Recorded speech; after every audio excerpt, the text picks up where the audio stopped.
Guys, as it's concerning YouTube, I'm over it. I'm done. I quit. Kaput. Comprehendo. Whatever. I'm over it. That's not even a word, but I'm done. Over it. Bye. Bye. Toodaloo. Adios. Hasta luego. I'm over it. I'm just playing, y'all. That was extra and cheesy, but no, I'm not really over it. I'm here to stay. So please don't leave my channel. Don't leave my channel. Just stay. Today we're actually talking about not being sad and depressed, not being happy and joyful, but being meh. Being meh. Just meh. M-E-H, meh. Do y'all know what meh is? Meh. It's a weird sounding slang word. But meh, that's how I've been feeling lately. I'm like, meh. The other day, I really had to like pull myself out of this place. I literally was just like, I feel meh. My sister had called me on the phone and she was like talking to me and she's like, you know, how you doing? I was like, meh. Meh. And that's literally how I felt the entire weekend. I just felt like, meh. And when I say I couldn't get anything done, it was for a good part of the week. She was like, well, you keep saying that in this conversation. I think she kind of got irritated. She was like, why don't you just make a video called meh? And yeah, so I'm no longer in a state of meh. Thank God. What she said was a good thing, I thought. I said, you know what? I was in meh, and then I was out of meh. And I said, you know, I could actually help somebody because you're going to have highs, lows, ups, and downs. And sometimes you're going to have indifference, basically. So let's talk about what meh is first. And then I'll talk about several ways that I found can get you out of a meh state. Okay. So meh is a term that actually, and yes, I'm using my phone. I'm not finna fake it for y'all. I'm looking it up. I didn't know this, but meh is terminology. It's a synonym or a slang word for a mental state called languishing. And it's a state, the state of mental weariness that erodes our self-esteem, motivation, and self-meaning. Can be easy to brush off as the new normal, especially since indifference is one of its symptoms. The APA defines languishing as the absence of mental health. It's characterized by dissatisfaction, lack of engagement, and apathy.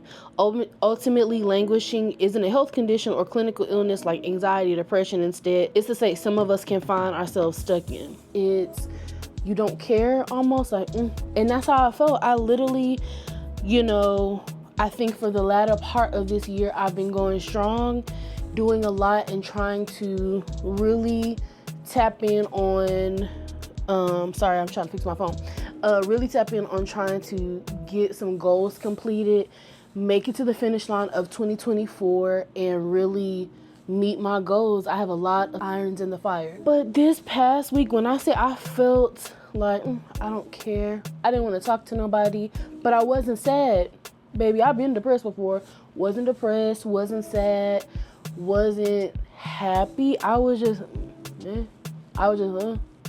like, I literally felt like I don't care. Like, what's the point? I just had a lack of engagement. When people called, I was like, I don't have nothing for you. Like, And it was like such a weird place to be in. And I had so much to do that weekend. I had planned it out, my new planner, set up so many different things to do. And I mean, y'all, I was just in a state of meh. So I actually accidentally stumbled upon these different things I didn't realize that I was doing that got me out of the state of meh. And so by the time I looked up, I was no longer languishing, and I was like, my just forward movement and feeling of being productive had been renewed. So this is gonna be a short video today, but I just wanted to share what I learned. And if you find yourself in a place of indifference, or like you just don't care, just numb a little bit, like, what's the point? Hopefully one of these or several of these things that I'm going to talk about can help you get out of that place and back to a state of actually caring and moving forward. Number one, tag into your discipline. There are going to be times when you don't want to do a thing and you're like, what's the point? But there is willpower within each of us. There is such a thing as tapping into your discipline. Sometimes you're not going to feel like doing certain things. Sometimes you're not going to feel like engaging or pushing forward on working on that goal or working on that project. You got to just tap into your discipline. Like, sometimes I'm pretty sure you don't want to wash them dishes, but they got to get done. I'm pretty sure sometimes you don't want to take your kids to school, but they got to go to school, right? You force yourself to do it. So sometimes you just have to tap into that reserve and say, you know, even though I don't feel like it, even though it doesn't make sense to me, or I don't know, who cares? You got to just get up and do it. Like, you have willpower, you have strength in here. The mind can really, really make your body do some things you don't want to do. Tap into that reserve tank of discipline and just do what you got to do. Fold them clothes. Number two, take a moment to laugh extremely hard. You have to just laugh it out. Turn something on really funny or call your funny friend and just laugh it out. Some cases you might need to cry. I don't like crying, but you got to do that sometimes. See, the Lord allowed us to have these tear ducts for a reason, because sometimes you have to get a release. Have you ever had a really, really, really good cry and then just felt like, y'all like my cry? Sometimes you have to just cry it out. I think the endorphin, it allows your body to release hormones and different things. So yeah, just laugh a little. Just take a moment, watch something funny and laugh. Or cry if you got to, because sometimes you just need a real good cry to keep it going. Number three, worship the Lord. Pray to the Lord. The Bible says to pray without ceasing. That means always, all the time, in the good, in the bad, in the indifferent, in the I've even found that praying for other people kind of takes my mind off of the things that may be going wrong in my life or just the feelings that I'm having.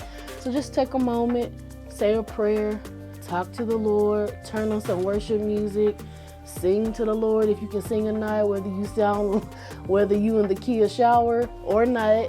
Sing a little something. The Lord don't care. We might care, but the Lord don't care. Just taking a moment to acknowledge the Lord in your feelings, because we're human and He made us to have different feelings, and you know, you're gonna have the ups and the downs, but just communicating with God, that can literally just turn your entire day around, and just you won't be feeling so meh. You'll be, doing your good stuff. So pray, worship, turn on some worship music, talk to the Lord, just take a moment, praying for somebody else. It works. Trust me, it works. Number 4, do something physical. Maybe it's a workout, because baby, once you get to sweating, you ain't gonna be feeling too mad. You probably gonna be frustrated. For you out there don't like to work out. For you that love to, it might just be like, okay, that's what I need, a good sweat. That'll help you feel something, okay? So doing something physical, whether it's working out or just turning on some music and just dancing around your room, playing with your kids, baby belting out to the top of your lungs, some karaoke music or something from your favorite playlist, something. Do something physical. Do something that causes your brain to just have a little bit more activity in your body and the blood to rush and all that good stuff. So yeah, do something physical. And the next one, number 5, is very similar. Do something different. We can get very, very inundated with just our everyday schedule. It can become very mundane, very routine, what you do. That can just cause things to be like, there has to be more to life than this. And then the next thing you know, you in a state of what? Man, you just like, who cares? Nah. Like, over it, so over it, right? Do something different. It could be extreme. Go jump out a plane. Baby, I ain't gonna do that. But baby, you wanna go jump out a plane. Maybe you wanna bungee jump. They have that thing where they're going to eat in the sky, and child, can't be me. But do something different. Maybe it's not that extreme. Maybe it's something just like, today I'm not gonna go to the store closest to me. I'm gonna drive across town and go to the rich people store. Do something different. Change up your routine. Instead of coming home and unwinding and getting undressed and doing your normal thing, maybe go for a run.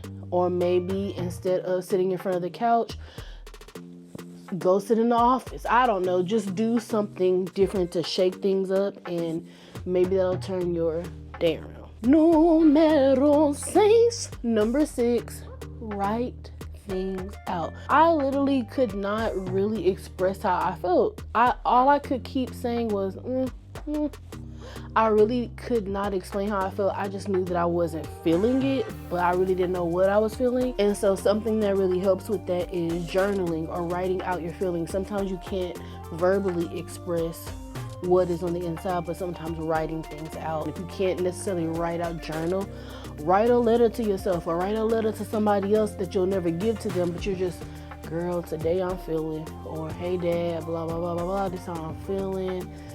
I don't know why. Think about the things that maybe happen right before you begin to feel indifferent, and kind of write those things out and just see where the pen takes you. You never know. Some type of writing exercise. Sometimes you'll look back and be like, oh, okay, now I see. I see where this mess started. And now I know where this mess gonna end. Another part of writing is to write out what you are grateful for. There has been quite a few things that kind of have been rearing up in my life, and it's just not ideal, but I think because I'm just kind of just powering through, that maybe that allowed me to kind of fall into a state of just like, at this point, I don't care. You know. And so what I have done before is taking the time to write out what I'm grateful for, because when you can reflect on what's going well in your life or what you appreciate about your life despite where you might want to be and you're not, or despite what might not be the best or going the way you would want it to go to, when you can actually reflect and show gratitude, it really helps. God, I am grateful for the fact that I'm in my right mind. I am not somewhere in somebody's mental institution, because it's real out here. People have breakdowns all the time. Thankful I have my right mind. I'm grateful for that. Like, whew, you know? And sometimes just that reflection can really help you to just change or turn that switch on. Like, all right, things are not so, you know, I have some things to care about or to push forward for. All right, number 7, I think. Number 8. Child, I don't know these numbers at this point. I hope I'm right. Number 7, talk to someone. Call somebody up. Now you got voice memos, you got text messages, you got FaceTime, you got chat, email. Talk to somebody. That is something that really helped. Talking allowed me to see things from a different perspective. Like, oh yeah, I didn't think about that. I could just feel the indifference leaving. Gotta talk that thing out. And if you don't have nobody to talk to, baby, you can always call on Jesus. He's on the main line, okay? I mean, literally, talk to the Lord. And if you just talk out loud. He hears you anyways. Just talk it out. But, you know, don't be talking to yourself though. Anywho, talking to somebody gives you a new perspective about things. So, number 8, organize your life. Now, baby, I just recently got me a new planner, so baby, I've been planning. And I've always written out my goals and all that kind of stuff, but I didn't realize that there was so much still in my head. And I think it's something that you have to continue to do. I usually go back each quarter and kind of revisit where I am with my goals and, okay, what do I need to do to adjust and all this good stuff. But I've just been so busy, I didn't have time to fully do that, and I didn't realize how much was in my head. And so I was kind of talking to her and like, well, I have this to do, but this, and I got this and this and this. She was like, have you used Notion yet? So y'all, I use Notion for work. And Notion, baby, is a game changer. So now I'm using Notion. I didn't realize use Notion for your personal life. I use Notion for work. But what I did was she started to show me how she had her Notion set up. And I was like, oh, baby. I told you this before. I was like, girl, I forgot. I don't know why it just didn't click. But again, talking to her helped. But it opened up the idea for me to find out, you know, where I could really stand to organize a little bit better. Sometimes it's organizing your thoughts, you're just doing a brain dump, organizing your life as far as planning and having a calendar. Sometimes it's just organizing your space. Is your area clean? Are you living in a cluttered space? Are you a hoarder? Are you a baby hoarder? No judgment. No judgment. I have hoarders in my family, or I did. But just, are you a baby hoarder? Do you need to throw something away? I do that all the time. Throw away the things you gotta throw away. Make room. Make room in the space. And when you have a clean, nice, smelling good environment, sometimes you never realize how it clears your mind. Organize your life, organize your space, and keep it that way. Number 9, do something nice for somebody else. This does not have to be expensive. Maybe you just are at the grocery store and you decide to open the door for somebody and hold it open for a few people, Pay for somebody's coffee. I went to my doctor's appointment. As I was checking out, I overheard a lady in the lobby talking to the lady at the front desk, and she was talking about her birthday. It was her birthday and blah, blah, blah. And I happened to have a little cash in my wallet. And I said, let me give this lady a $5. Let me give her a little cash, a little change. And she was like, oh my gosh, I was like, happy birthday. And she was like, oh my gosh, you didn't have to do that. I was like, it's okay, have a wonderful day. And just the joy from her reaction and just the fact that I was able to do something nice. That $5 wasn't nothing, but that could have been a cup of coffee. And then I don't know what the lady was going through. Maybe she needed that $5, but the fact of the matter was that I got to do something nice for somebody. When you do nice things for others or kind for others, it's almost like a part of the reward system on the inside. It releases dopamine, and it's just a thing. I'm not a scientist. I really don't know what it does, but it feels good when you do nice things for people. So just be kind. It takes the pressure off of you thinking about you and about your situation and why you feeling, man. So do something nice for somebody else. And number 10. 10 to win. We in this 10 to 10. Number 10. My songs are terrible. Number 10. Take a nap, baby. Take a nap. Sometimes I literally say, I'm over the day. I'm over it. And that's just how I feel. I'm going to go to sleep. I don't think we realize how our bodies are not meant for stress, and our bodies are not meant for overworking and for not getting enough sleep, and just some of the things and the obstacles that we face in life. And sometimes your body and your mind is like, baby, I'm not thinking no more. I'm turning off. So sometimes you just got to take a nap. Take a nap. Take a good, slobbering, snoring, mouth open nap, okay? Turn off the lights in your room. Do what you got to do. Put on your white noise, baby. I got to have that white noise. And take a nap. Go to sleep early and get up and try again. That will refresh you enough to pull you out of a meh or languishing state. That's all, and that's all. I hope that somebody got something from this video. The next time you find yourself in a place of indifference, that you can come out of it quickly like I did. I'm so grateful that I did not spend weeks or many days in a state of indifference, in a state of just not caring and unbothered and over it. I'm so grateful that I really literally did not realize, but I did several of those things, and I'm back at it, y'all. I'm back at it. So Notion got me right. Now your girl, she back in the game. In the goal planning, the goal meeting her goals. And I'm telling you, I keep saying this, but one of my goals is having 100 videos on YouTube by the end of 2024. And baby, we ain't got that many more weeks. We have 15, 16 weeks, something like that at this point when I post this. And your girl's a little bit behind. So when y'all see 4 and 5 videos come out in a week, don't say nothing. Just watch them, please. Don't skip over them. Watch them. All right. Tune in next time. I really, I'm looking at my little camera and it looks really good from where I'm sitting. I'm like, look at my pastor told me that my setup looked like Tron. What y'all think? That's a compliment. Tron is a good movie. That's what he told me. He said, ooh, your space look like Tron. Baby, your girl, she loves LED lights, and I've loved LED lights since I was a child.